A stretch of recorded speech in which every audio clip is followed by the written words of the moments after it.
Hello बच्चों, आज की इस वीडियो में हम बात करने वाले हैं आरबीएससी क्लास 12th फिजिक्स के चैप्टर 10th के इम्पोर्टेंट क्वेश्चंस के बारे में। और ये इम्पोर्टेंट क्वेश्चंस जारी किए हैं स्कूल शिक्षा विभाग राजस्थान ने। सबसे पहले तो बेटा आप सभी हमारे यूट्यूब चैनल फिजिक्स जंक्शन को सब्सक्राइब कर लीजिएगा ताकि बाकी चैप्टर के इम्पोर्टेंट क्वेश्चंस की वीडियो भी आपको मिल सके। और इसी वीडियो के डिस्क्रिप्शन में दिया हुआ है हमारे टेलीग्राम चैनल का लिंक। उस टेलीग्राम चैनल को ज्वाइन करना बिल्कुल मत भूलिएगा, क्योंकि वहीं पर आपको प्रोवाइड किए जा रहे हैं इम्पोर्टेंट क्वेश्चंस के पीडीएफ। अगर बात करें चैप्टर 10th की, तो चैप्टर का नाम है तरंग प्रकाशिकी। एग्जाम में सबसे पहले तो इस चैप्टर से एक क्वेश्चन आएगा ऑब्जेक्टिव टाइप का, 0.5 मार्क्स का। दूसरा आएगा रिक्त स्थान, ये भी एक ही प्रश्न आएगा आधे अंक का। लघुत्तरात्मक प्रश्न आएंगे 2, 1.5 अंक के, कुल हो जाएंगे 3। और इस प्रकार ये चैप्टर हो जाएगा पूरे 4 नंबर का। सबसे पहले प्रश्न की अगर बात करें तो हाइगेन का सिद्धांत हमें क्या बताता है। देखिए, जो हाइगेन का तरंग सिद्धांत है वो हमें बताता है तरंगाग्र के संचरण की दिशा। दूसरा है कि कौन सी घटना प्रकाश की तरंग प्रकृति को प्रदर्शित नहीं करती है, विवर्तन, व्यतिकरण, अपवर्तन या फिर प्रकाश विद्युत प्रभाव। इस प्रश्न का सही उत्तर है प्रकाश विद्युत प्रभाव।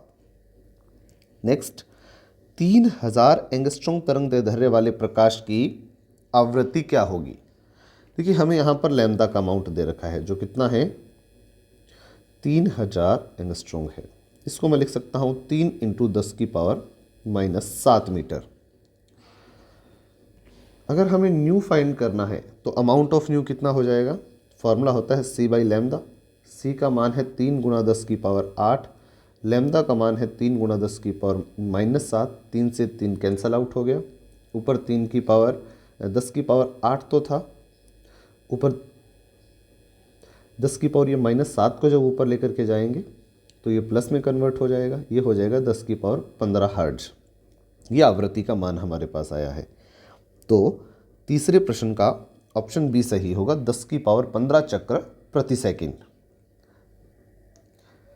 नेक्स्ट है कि निम्न में से कौन प्रकाश की कणीय प्रकृति को दर्शाता है, प्रकाश विद्युत प्रभाव, व्यतिकरण, अपवर्तन या फिर ध्रुवण। देखिए, कणीय प्रकृति को दर्शाने वाला प्रभाव जो है वो कौन सा है, प्रकाश विद्युत प्रभाव है। ये तरंग प्रकृति को नहीं प्रदर्शित करता है। नेक्स्ट है कि हाइगेन के तरंग सिद्धांत के अनुसार किसी तरंगाग्र पर स्थित एक बिंदु को माना जा सकता है।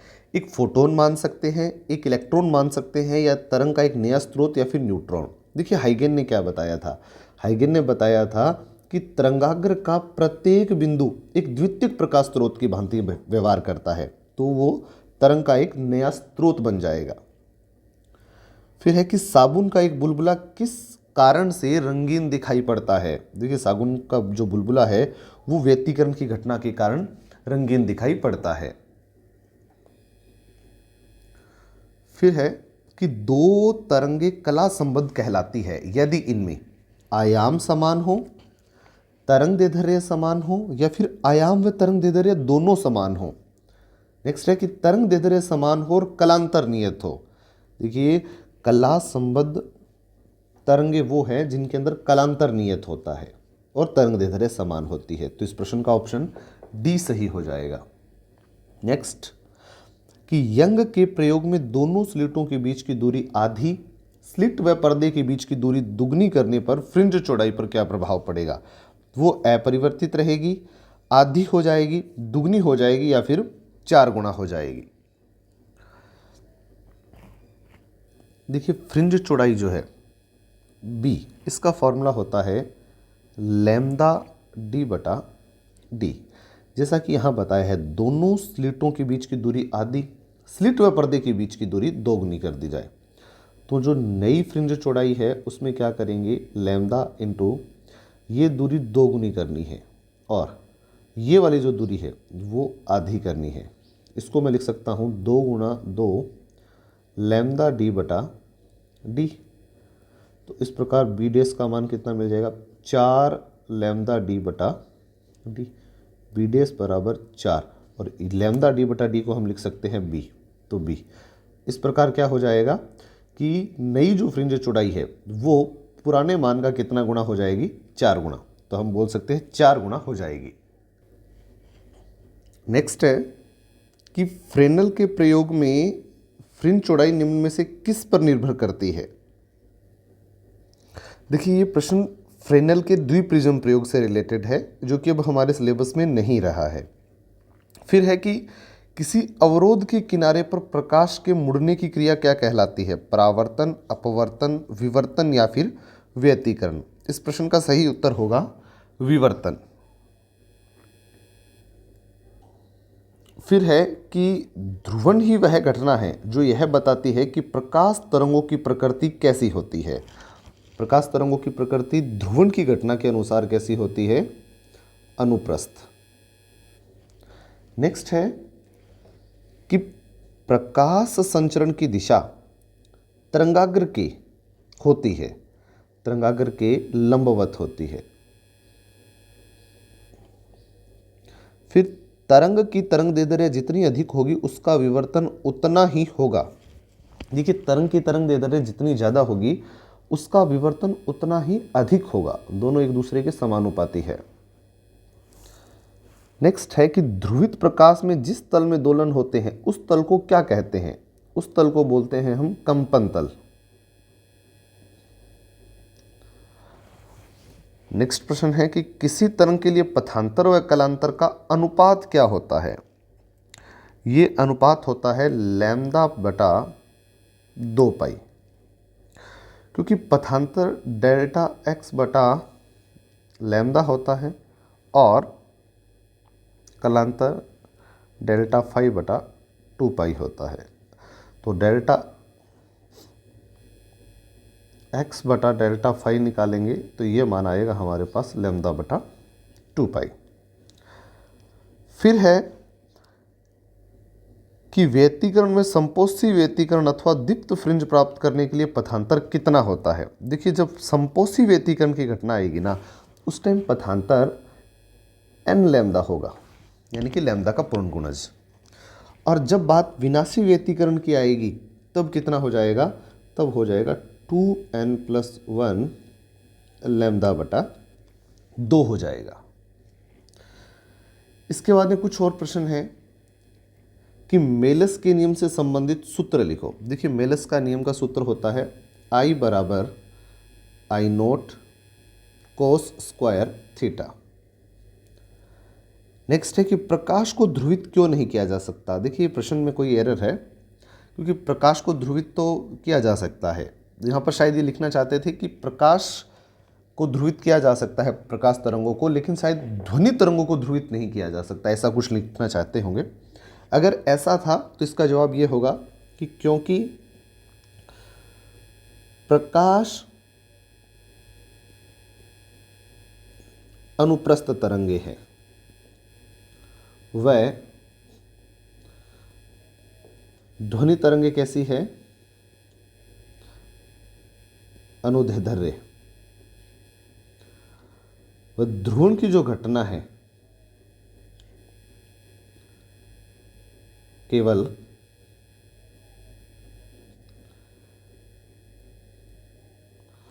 अनुप्रस्थ तरंगों में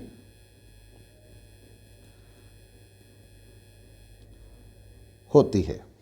इस प्रश्न का यह उत्तर होगा। फिर है कि किस प्रकार के विवर्तन में आपतित और विवर्तित तरंगाग्र समतल प्राप्त होते हैं। तो इसका सही उत्तर होगा फ्रॉनहोफर विवर्तन के अंदर आपतित व विवर्तित तरंगाग्र दोनों हमें समतल प्राप्त होते हैं। फिर है कि व्यतिकरण और विवर्तन प्रतिरूप में 2 अंतर लिखो। तो व्यतिकरण क्या होता है, व्यतिकरण होता है 2 या 2 से अधिक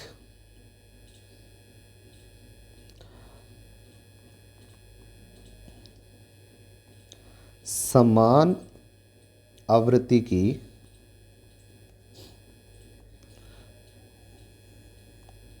कला संबद्ध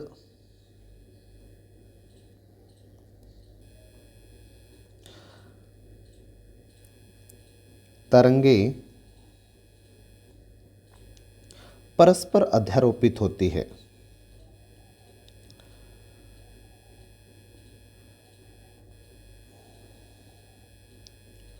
जबकि विवर्तन में क्या होता है, एक ही तरंगाग्र से उत्पन्न द्वितीयक तरंगिकाओं का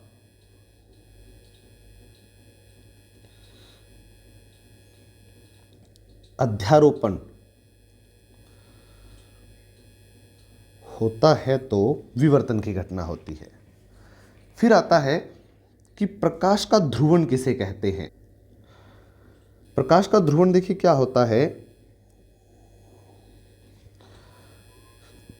यदि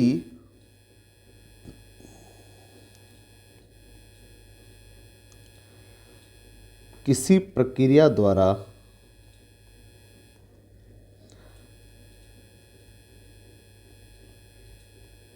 साधारण प्रकाश के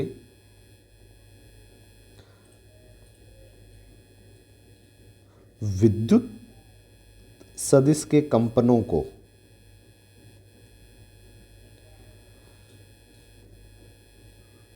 तरंग संचरण की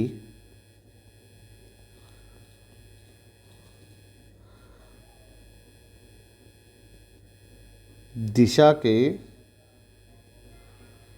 लंबवत तल में एक दिशा में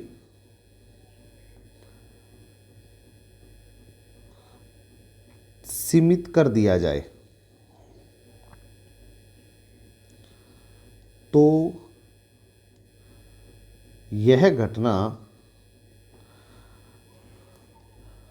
प्रकाश का ध्रुवण कहलाती है।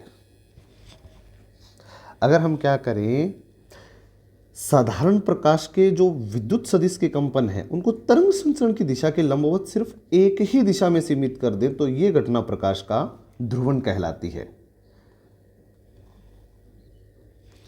नेक्स्ट है कि कला संबद्ध स्रोत क्या होते हैं। देखिए, कला संबद्ध स्रोत होते हैं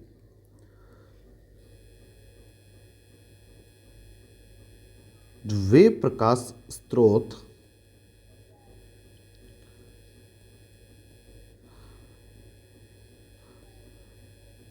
जिनसे उत्सर्जित तरंगों के मध्य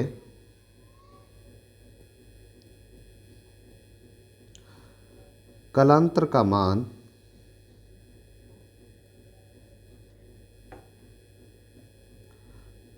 किसी स्थिति पर शून्य या समय के साथ नियत रहे, ये होते हैं कला संबद्ध स्रोत। अगर कलांतर का मान या तो शून्य हो या फिर नियत रहे तो वो उन स्रोतों को कला संबद्ध कहते हैं, और अगर ऐसा ना हो तो वो कला असंबद्ध स्रोत कहलाते हैं। कला संबद्ध स्रोतों का उदाहरण भी पूछ लिया जाता है, जो कौन सा है, यंग का द्विस्लिट प्रयोग है। यंग का द्विस्लिट प्रयोग इसका उदाहरण है। नेक्स्ट कि प्रकाश के व्यतिकरण और विवर्तन में अंतर, ये प्रश्न हम करके आ चुके हैं। फिर कुछ बड़े प्रश्न हैं यहाँ से। देखिए, बड़ा क्वेश्चन तो नहीं आएगा लेकिन इनमें से आ सकते हैं सर, क्योंकि ये सारे जो क्वेश्चन हैं उनमें से छोटे छोटे ही 1.5 अंक के बनने वाले हैं। जैसे तरंगाग्र किसे कहते हैं, हाइगेन के तरंग सिद्धांत के द्वारा प्रकाश के अपवर्तन नियमों की व्याख्या कीजिए और आवश्यक चित्र बनाइए। इस साल बोर्ड एग्जाम के अंदर सबसे इंपॉर्टेंट प्रश्न यही वाला है इस चैप्टर से। फिर है हाइगेन के तरंग सिद्धांत से परावर्तन की व्याख्या। कला संबंध स्रोत क्या होते हैं, ये परिभाषा बहुत इंपॉर्टेंट है। प्रकाश के संपोषी और विनाशी व्यतिकरण के लिए आवश्यक शर्तें लिखो, और प्रकाश की व्यतिकरण की घटना में तीव्रता वितरण का वक्र, ये वाला जो प्रश्न है सर, ये जरूर करके जाना, ये मोस्ट इंपॉर्टेंट है। फिर है प्रकाश तरंगों के व्यतिकरण की परिभाषा, यंग द्विस्लिट प्रयोग का आवश्यक चित्र बनाइए और प्रदीप्त फ्रिंज चौड़ाई का सूत्र लिखिए। इन 4 प्रश्नों में से आपको 2 प्रश्न जरूर एग्जाम में देखने को मिलेंगे, चारों ही प्रश्न इंपॉर्टेंट है। इसके अलावा अगर कोई प्रश्न यहाँ से बनता है तो वो ये है कि प्रकाश का विवर्तन क्या है, विवर्तन की आवश्यक शर्त, एकल झिरी द्वारा विवर्तन पैटर्न को समझाइए। और एक प्रश्न यहाँ से और बनता है जो रिलेटेड है किससे, पोलेराइड से रिलेटेड है। पोलेराइड की सहायता से ध्रुवित प्रकाश प्राप्त करने की विधि भी पूछी जा सकती है। और ये जो तीव्रता वितरण का ग्राफ है ये मोस्ट इंपॉर्टेंट है, मैं आपको यहां बना भी देता हूं तीव्रता वितरण वाला ग्राफ।